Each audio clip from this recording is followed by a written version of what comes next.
எங்க நீ புளியின் தோல் துணி போட்டு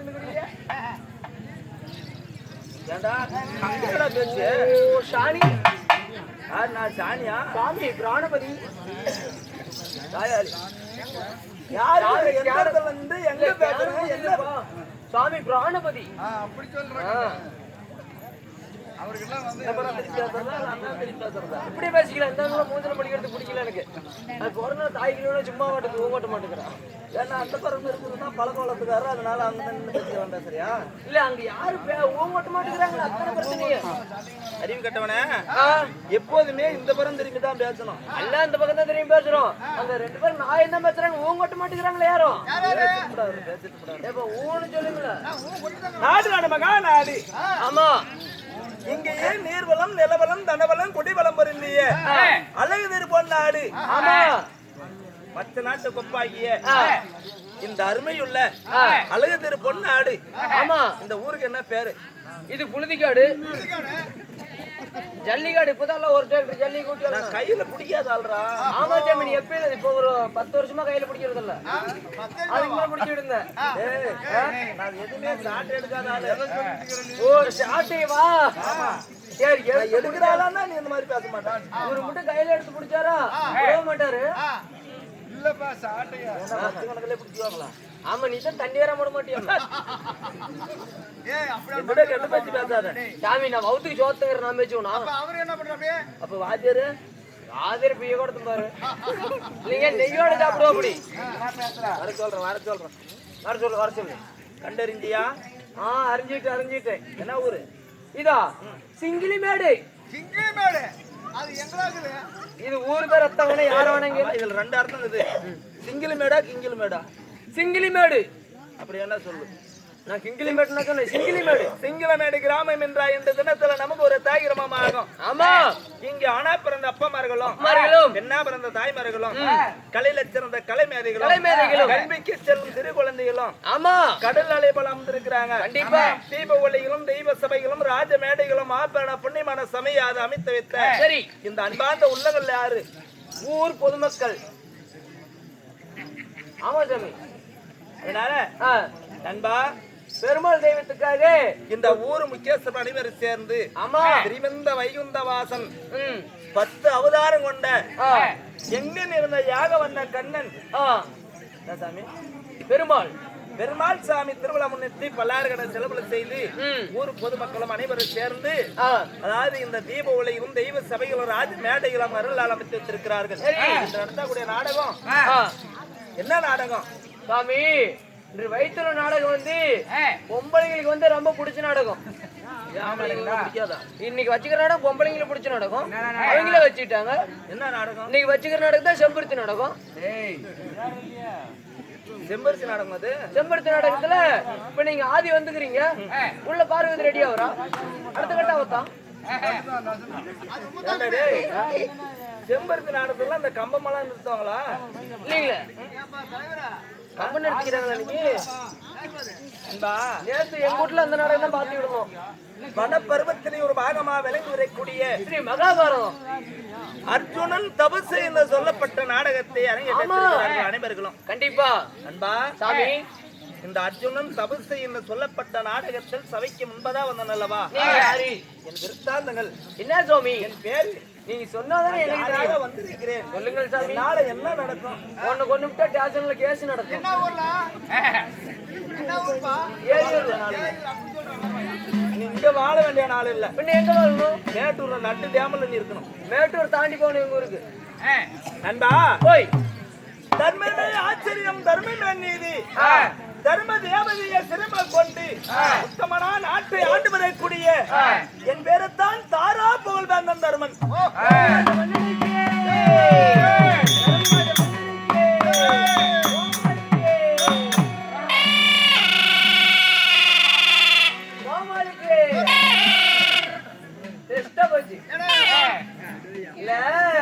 தர்மராஜ பண்ணா ஜே போடுறீங்க கோமாளி கேசார் தொரு மாதம்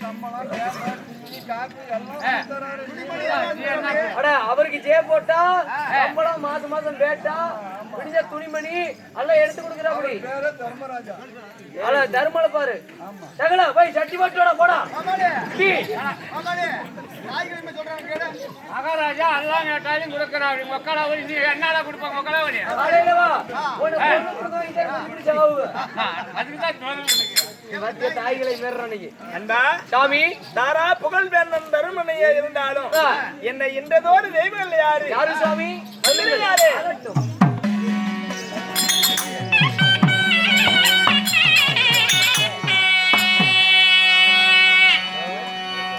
நந்தாயன பத்து மதத்தான் சுமந்து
மூஞ்சி அந்த பாருங்க நல்லா தானே இருக்குது. இந்த மூஞ்சி என்ன குறைச்சது நண்பா? சாமி மகாராஜா, உங்களுடைய பேர் வந்து தாரா புகழ்வேந்தன் தர்மராஜ மன்னன் சொன்னீங்க. தர்மராஜ மன்னனா இருப்பினும் உங்களையும் பெற்றெடுத்த மாதாபிதா யாரு சுவாமி? நண்பா, ஓய், மாதா பிதா குரு தெய்வம். ஆமா, இந்த உலகத்திலேயே வர்ணிக்கப்பட்ட 4 தெய்வம். முதலாக விளங்குறக்கூடிய என் தாய் நான் மாதான்னு உரைத்த பொழுது நண்பா சுவாமி, நாளொரு மேனியாக பொழுது ஒரு வண்ணமாக வளர்த்து வந்த என் தாயாரோ குந்தமா தேவியாரோ இந்த தர்மராஜ மன்னன் பெற்ற தாயோ குந்தமா தேவி. தந்தையார் என் தந்தையாருக்கு 2 மனைவி. 2 மனைவி. யார் யார் சுவாமி? மந்தார தேவி. அட குந்தா தேவி, மந்தார தேவி. ஆமா, 2 மனைவி உங்க தந்தையாரு. ஆமாடா. சரி, என் தந்தையாரு பாண்ட மகாராஜனா இருந்தாலும் ஏங்க இந்த பாண்டு மகாராஜனுக்கும் குந்தி மந்தாரைக்கும் நீங்க தர்மராஜ மன்னன் நீங்க மட்டும் பிறந்தீங்களா? இல்ல உங்க உடன் பிறப்பு யாராருங்க? நண்பா சாமி, என் உடன் பிறந்தவர் யாரு தெரியுமா? யாராருங்க? என் நண்பா அந்த வந்தது யாரு? சொல்லுங்க.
நீ பெஸ்டா போச்சுப்பா. வேலை முகத்துல கூட இப்படி ஒண்ணு இறமையா பண்ணல, இறமையா பண்ற அப்படி அருமையா பண்ற.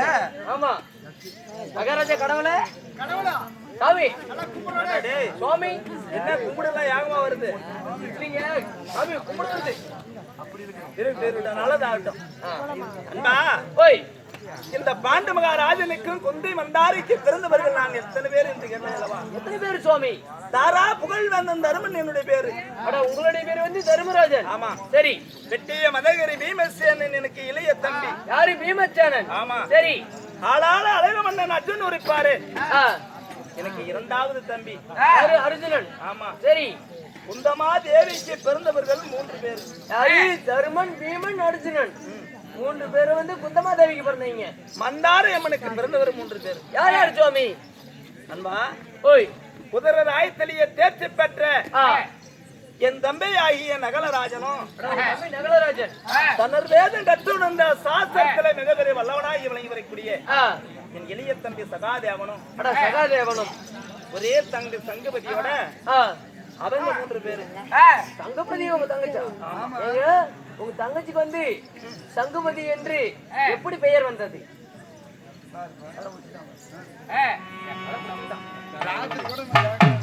அன்பா சாமி பாண்டவரை ஆக மொத்தம் 5 பேரு. ஆ 5 ஒரே தங்கை சங்கபதி. ஆமா நாங்க 6 பேர் பிறந்தோம். ஆமா சாமி. இந்த சங்கபதின்னு சொன்னீல்லவா? ஆமா அன்பா சாமி எப்பயே சங்கபதி என்று எனக்கு பேர் வந்தது என் தங்கை. எப்படி? அவ எங்கேயே மனம் முடித்து கொடுத்திருக்கிறோம். எங்க சாமி?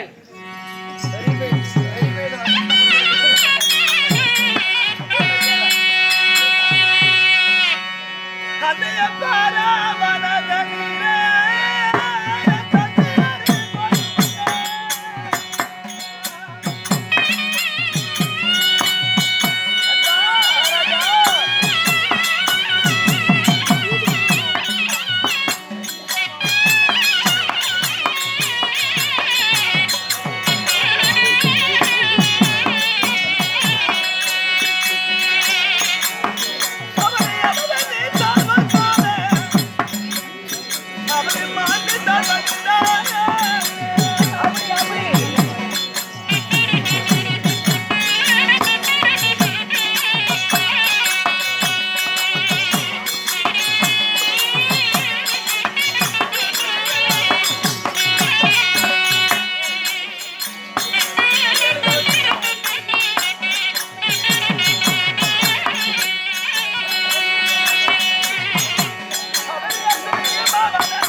ஏன்னா போய் வேஷம் போட்டா என்னென்ன வேலை உனக்கு? ஜாலரா போட்டு வேஷம் போடுப்போம். சம்பளம் வாங்குறல யாச்சுமா ஜாலரா அடிக்கணும்ல? ஆமா பெரியண்ணா எந்த ஊரு? இங்கதான் ஏறு கலப்டி. ஏறு லிப்டி பெரிய பையன்.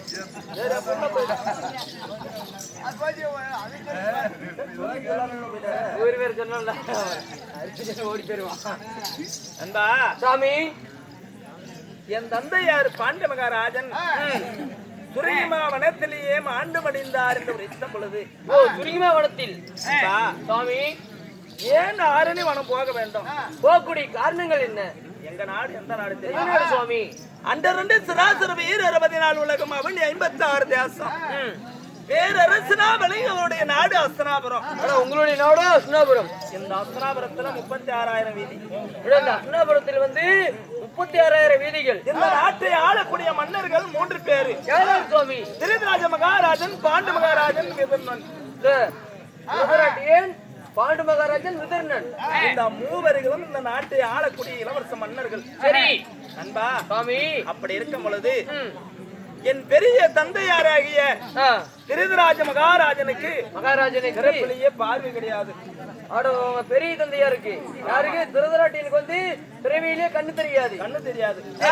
அதனால என் தந்தையாரு பாண்டு மகாராஜன் அதாவது குற்றம் பிடித்தாலும் அதாவது உடம்பெல்லாம் வெல்ல. அதனால என் சிறிய தந்தையாரு விதர்ணன் தாசி அதாவது தாதி வகுத்திலே பிறந்தவர், இந்த நாட்டை ஆளக்கூடிய தகுதி இல்லாதவர். சரி, அதனால என் தந்தையாரு திருதராஜ மகாராஜன் செங்கோல் தாங்கிய இந்த நாட்டை ஆண்டு கொண்டிருந்தார் இளவரச பட்டத்தை சென்று. சரி, அதனால ஒரு நாள் தினத்துல 3 பேரும் ஒரே பஞ்ச நிலப்படுத்திருக்கிறாங்க. ஒரே பஞ்சனையில பொருள் உங்க நாய் தான் பெருசாகுது.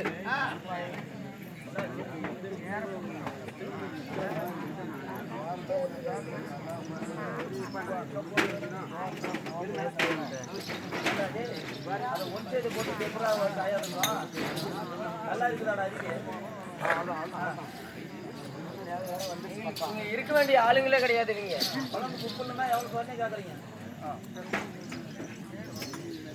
நண்பா சுவாமி, இந்த நாட்டைய திருதராஜ மகாராஜன் ஆளு வேலையில பாண்டு மகாராஜன் கேட்கின்றார், எப்படி அண்ணா இந்த நாட்டை நீல அதாவது ஆண்டு கொண்டிருங்க, இந்த நாட்டை ஆளக்கூடிய மன்னர்கள் ஆரணவனம் சென்று வேட்டையாட போகணும். சரி, இந்த மன்னருடைய கடன் ஆச்சு அல்லவா? ஆமா சுவாமி. அதனால நான் வேட்டையாட ஆரணவனம் போய் வருகிறேன் சொல்லும் பொழுது என் பெரிய தந்தையாரை திருதராஜ மகாராஜன் தம்பி போ என்று ஒரு வார்த்தை சொல்லிட்டார். தம்பி போ என்று இந்த ஒத்த சொல்லுனால தம்பி நீ திடீர்னு கேட்கும் பொழுது போன்னு சொல்லிவிட்டேன். ஆமா, போன்னு சொல்லிட்டு. ஆமா, அதனால இது ஆகாத சயனம்பா. நாம 3 பேரும் ஒரே பஞ்ச நிலம் ஒன்றாக படுத்திருந்து நீ விடிஞ்சு காலையில போ ஆரணவனம். சரி அப்படின்னு சொல்லும் பொழுது அன்று இரவாக 2-3 பேரும் ஒரே பஞ்சல படுத்திருக்கிறாங்க. திருதராட்டியன் பாண்டு மகாராஜன் இந்த விதுர மகாராஜன் 3 பேரும் ஒரே பஞ்சல படுத்திருக்கும் போது அவர் உரைக்கிறார், எப்படி என் சிறிய தந்தையாராகிய விதுரன் கனவே கண்டு இந்த 3 இடத்திலையும் அதாவது ஒரு கூண்டில் இருக்க கிளியாகப்பட்டது ஒன்று பறந்து போடுவதாக அவர் கனவு கண்டு, அண்ணா பாண்டு மகாராஜனே நான் ஆகாத கனவு கண்டேன், இது ஏதோ ஒரு சயனம் நடக்க போல தெரியும், நீ வனமே போக வேண்டாம் என்று சொல்லும் பொழுது நான் சொல்ல தவறாம நான் ஆரியன் வனத்தானா போய் வரணும் அப்படின்னு என் தந்தை யாரு பாண்டு மகாராஜன் ஆரண வனத்தையே போனார். அப்படி போகும் பொழுது நண்பா சுவாமி இந்த சுருங்கிமா வனத்திலேயே அங்க இருக்கும் பொழுது இந்த அமதரிசி ரிஷியாகப்பட்டவர்களும் அந்த சிவபத்னி அவருடைய மனைவி ஆகிய சிவபத்னியும் இருவர்களுமே தவம் செய்வதற்காக ஆரணவனம் போறாங்க. இந்த ஆரணவனத்திலேயே போகும் பொழுது தேவியா நான் தவத்திலேயே சிவநாடக நான் சிவபக்தியாக நான் தவம் கொண்டிருக்கிறேன், நீ குளக்கரையே சென்று ஜலம் கொண்டு வா என்று சொல்லும் வேலையில அவ ஜலம் கொண்டு வர போகும் நேரம் போது அங்கே மான்கள் அல்லாத புள்ளிவானோர் இந்த கூட்டம் எல்லாம் வந்து கூடிய விளையாடி கொண்டு இருப்பதை கண்ணில் பார்த்து இதெல்லாம் இவ்வளவு ஒத்துமையா இருக்குது, நம்ம கணவரோடு இன்று ஆசை என்பதாக உறவாடி கொண்டு இருக்கிறோமே என்று இந்த குருப சிவபத்தினிக்கு ஞாபகம் வந்து, அதனால அந்த பக்தியை அப்படியே நிறுத்திவிட்டு ஐயா சுவாமி இன்று நிலத்திலேயே நம்ம உடல் உறவு கொண்டாடணும். உடல் உறவு கொண்டாடணும். ஆமா, அதனால இன்று நேரத்துல எனக்கு ஒரு ஆசை, என் ஆசையா நிறைவேற்ற வேண்டாம் என்று சொல்லும் பொழுது அவதரிச்சு பாக்குறார். நேரமோ பகல் நேரம். ஆமா, பகல் நேரம். நாமளும் ஒரு முனிவர் பக்தியா வந்திருக்கிறோம். இந்த பகல் நேரத்திலே ஒரு பெண்மணி இடத்துல சேர்ந்தால் பாவங்கள் நேர்ந்துரும். ஒரு பெண் இடத்துல சேர்ந்தா பாவங்கள் வந்து ஆகாது என்று சொல்லும் பொழுது இந்த சிவபத்தினி விரிக்கின்றார். சுவாமி நாம ஆண்டவடா இருந்து ஒரு மனிதனா இருந்து நாம சேர்ந்தா தானே பாவம். ஆமா சுவாமி, இந்த மிருகமா இருந்தா எந்த பாவம் இல்லையே. ஆமா, அப்படின்று இந்த மிருகமாக இந்த மான் அவதாரத்துல உருவம் எடுத்து இருவர்களையே கூடி கலந்து இருக்க வேலையில்ல பாண்டு மகாராஜன் மானுதா என்று பானபிரியத்தை செய்தார். தந்தையார் பாண்டு மகாராஜன் இந்த பானபிரியமம் செய்யும் பொழுது அவருடைய மாற்பிலேயே அந்த அன்பாகப்பட்டது படம் பொழுது திடீர்னு சுயரூபமானார். சுயரூபமானி சரி உடனே திடீர்னு என்று சண்டாளா படும் பாவி ஒரு உடல் வரை இருக்கும் பொழுது ஆனதாது மிருகம் வந்தா என்ன மனிதனா இருந்தா எந்த ஜீவாதி ஜீவன் வந்தா எறும்பா இருந்தா யானை முதல் எறும்பு வச்சு எந்த ஜீவமா இருந்தாலும் சரி உடல் ஒரு கொல்லும் பொழுது யாருமே தீங்கு நினைக்க கூடாது. கண்டிப்பா பேர்பட்ட பாவத்தை செய்தாய படம்பாவி சண்டாளா என்று கேட்கும் பொழுது இந்த அசராபுரத்தை ஆண்டு வரக்கூடிய எம்பேருத்தான் பாண்டு மகாராஜன் அப்படின்னு உண்மையை உரைத்தாராம் பாண்டு மகாராஜன். சரி அதனை என்ன கொடுத்த சாபம் தான். ஆமா என் தேவி இடத்திலே உறவாடி இருக்கும் பொழுது உன் மனைவி இடத்திலே உறவாடி கொண்டு அவங்க சிரமாகப்பட்டது 16 துக்க வெடித்து யாரு அப்படி பாண்டு மகாராஜாவுக்கு வந்து அவர் இந்த மகாமுனிவர் சாபம் கொடுத்தார். இந்த சாபத்தை பெற்ற பிறகு மனக்கலங்கு தேவியலாகிய குந்தி வந்தாரி இருவர்கள் அழைத்து சென்று தேவியா புத்திர சந்தானமே இல்லாது இருந்ததனால் இந்த அபதனி சாபத்தினால் நான் சாபத்துக்கு ஆளாகிவிட்டேன். இறந்த மனைவியை திருமணம் செய்து உடலோடு கொல்ல முடியாது போய்விட்டது. நம்ம குளமாகப்பட்டது வீர்த்தியாகாது. செய்வது அழுந்து குளம் இருக்கும் வேலையில சொந்தமா தேவி இருக்கிறார். எப்படி சாமி நீயோ வருத்தம் இல்லாம ஒப்புக்கொண்டால் நான் குழந்தை பெற்று தர முடியும் அப்படின்னு சொல்லும் பொழுது தேவர் அம்சத்தினால ஒவ்வொருத்தராக பாண்டவர் 5 அதாவது குந்தமா தேவிக்கு 3 பேரு பிறந்தோம். சரி இந்த மந்தார தேவிக்கு நகலனும் சகாதேவனும் பிறந்த பிறகு ஒரு நாள் தினத்திலேயே என் சிறிய தாயாகிய மந்தார தேவி ஆற்றம் குளக்கரையை சென்று அதாவது குளித்து நீராடிவிட்டு அவர் கருங்கூந்தல் போலயே மேகத்தை போல் கருங்கூந்தலையே கோதி கொன்ற அவருடைய அழகியை பார்த்த பொழுது மகாராஜன் சாபத்தைய தன்னைய மறந்து தன்னுடைய தேவியாளாகிய மந்தார தேவியிடத்தில் உடற்உறவு கொள்ளும் பொழுது அங்கேயே சிரமாகப்பட்டு பட்டார் வெடித்து மாண்டு படிந்தாரடா தந்தையர் வந்து அங்கேயே சிரமடிச்சு மாண்டு படிஞ்சிடுறார். நம்மளிடத்திலேயே உறவாடி கொண்டு இருக்க வேலைத்தான் கணவனையே பறி கொடுத்துடணும் இல்லையா? ஆமா. அதனால இந்த அக்னியாகப்பட்டது அக்னி மூட்டி அந்த அக்னியிலேயே இறங்கினாள் மந்தார தேவி. இந்த மந்தார தேவி இறங்கின